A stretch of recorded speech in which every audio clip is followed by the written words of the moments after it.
Täna tegeles Riigikogu seaduse eelnõuga, mille järgi Vene Õigeusu Kirik peaks ennast Moskvast lahti siduma. Siis, kui see teema algas, oli selle taga mees, kes praegu on küll opositsiooni ridades, aga tollal oli siseminister Lauri Läänemets. Miks sellist seadust on vaja? Tõesti, seda on vaja julgeolekukaalutlustel, sest me oleme näinud nüüd väga paljudes riikides, kuidas siis Moskva patriarhaat selle kiriku võrgustiku läbi julgeoleku mõttes just püüab mõjutada neid ühiskondi. Vastu olid seadusele ekrelased ja keskerakondlased. Riigil ei ole mitte mingisugust õigust selles osas usuühendustele ettekirjutusi teha. Nii et see eelnõu kujutab endast väga ränka rünnakut usuvabaduse vastu. Ja lisaks sellele õigusriikluse vaatepunktist on nüüd tõsi ka see, et ühtegi organisatsiooni ei tohiks sundlõpetamisega ähvardada ilma, et oleks midagigi õigusvastast teinud, rääkimata Eesti julgeoleku ohustamisest. Reaalselt ei eksisteeri mitte ühtegi fakti, millest nähtuks, et oleks midagi sellist teinud. Me oleme korduvalt küsinud, kas siis seesama Eesti Kristlik Õigeusu Kirik on midagi rikkunud, on seaduse vastu eksinud, on ässitanud inimesi või levitanud mingisugust propagandat, levitanud patriarh Kirilli ütlusi. Vastupidi, nemad on kindlasti neist distantseerunud ja tegelikult ka tauninud. Aga vaadake, see nüüd ongi Venemaa narratiiv. Venemaa narratiiv öeldakse, et meie süüdistame siin tegutsevat kirikut. Ei, küsimus on selles Moskva patriarhaadis ja tema mõjuvõimus. Täna Moskva patriarh siis Kremlist Putini kõrvalt otsustab, kes on siin kiriku juhid. Ta otsustab, kinnitab nagu kõik olulisemad dokumendid, otsused, mis tähendab, et selles kirikus ei ole mingit vabadust otsustada ilma selleta, et Moskvast tuleb heakskiit. See on see põhiküsimus. Teema on keerulisem, kui eestlastele tundub, nendib Eesti Apostellik Õigeusu Kiriku peapiiskop.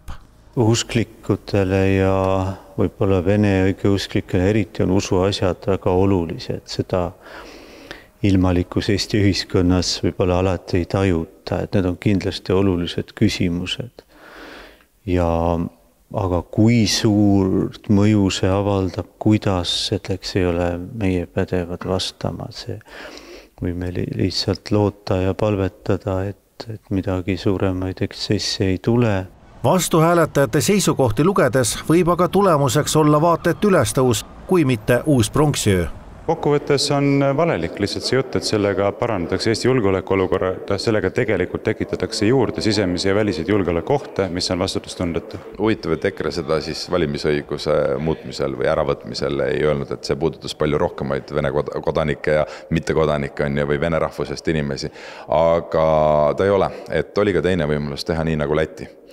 Läti parlamendi tasemel seadusega otsustas, mida selles kirikus võib uskuda, kelle poole võib kummardada, kuidas asjad peavad käima. Meie muudame seadust, ütleme, et me tahame, et ei oleks sidemeid ja kirik saab ise otsustada, kuidas, mismoodi, kuidas. Tõesti, kui kirik seda teha ei taha, siis, ja seadust ei täida, siis loomulikult riik peab ühel hetkel seal reageerima. Aga täna on veel 2 kuud kirikul võimalik rahulikult põhikirja muuta. Kui Vene Õigeusu Kirik ei allu vastu võetud seadusele ja ilmselt läheb kohtuvaidluseks, siis see viimane sõna jääb ikkagi kohtule, kes võib lõpetada Eesti Kristliku Õigeusu Kiriku endise nimega Moskva patriarhaadi Eesti Õigeusu Kiriku tegevuse.